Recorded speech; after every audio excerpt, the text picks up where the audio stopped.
जय भीम. माझं नाव संदेश मोहिते, सर्वांना क्रांतिकारी जय भीम.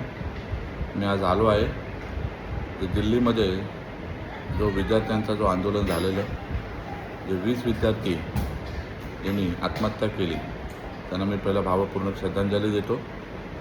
त्याचबरोबर आज कारगिल विजय दिवस आहे, त्याच्या सर्वांना भारतीयवासीयांना मी शुभेच्छा देतो.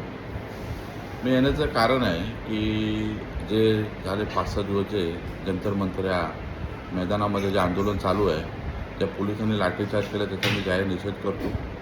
त्याचबरोबर जे विद्यार्थी जे बोलत होते, त्यांचे काही रील्स मी बघत होतो, त्या रील्समध्ये तेवढे आपल्या देशाचे जे पंतप्रधान आहे, त्या पंतप्रधानाबद्दल एवढ्या अश्लील गोष्टी बोलत होते, ते कुठेतरी जीवाला वाईट वाटले. आपण संविधानाला मानणारे लोक आहे. संविधानामध्ये कुठे असं नाही लिहिलं की देशाचा पंतप्रधान असेल त्याच्याबद्दल अपशब्द वापर करू शकतो. पण आपल्या भारतामध्ये एवढे अपशब्द वापरले गेले.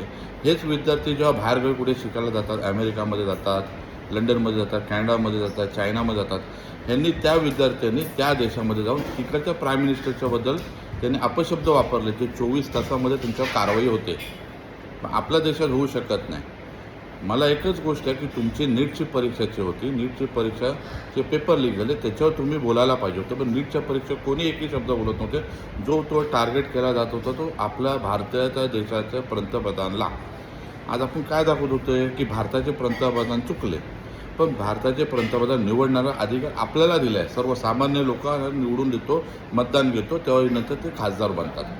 तर मी ज्या भारताच्या ज्या पंतप्रधान आहे, कोणी असू दे, त्यांना रिस्पेक्ट देणं, त्यांना आदर करणं आणि त्यांच्याबद्दल अपशब्द नाही बोलले पाहिजे. मी स्वतः संदेश मोहिते लवकरात लवकर कोर्टामध्ये, मुंबई हायकोर्टामध्ये पिटिशन फाईल करणार आहे की जे विद्यार्थी भारताच्या पंतप्रधानाला अपशब्द वापरत होते त्यांच्यावर गुन्हे दाखल करा.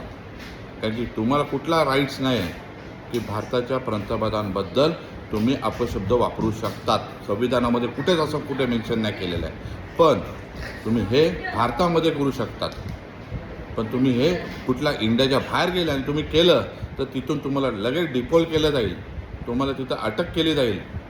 का? तर हे भारतामध्ये चालतं म्हणून तुम्ही करतात आहे. मी पूर्ण जे कॉक्रोच पार्टीचे कुठल्या अध्यक्ष आहे ते स्वतः USA राहतात. त्यांनी तिथं जाऊन दर महिन्याला USAच्या प्रेसिडेंटबद्दल अपशब्द वापरावे, त्यांना लगेच 24 तासात त्यांना कारवाई होईल.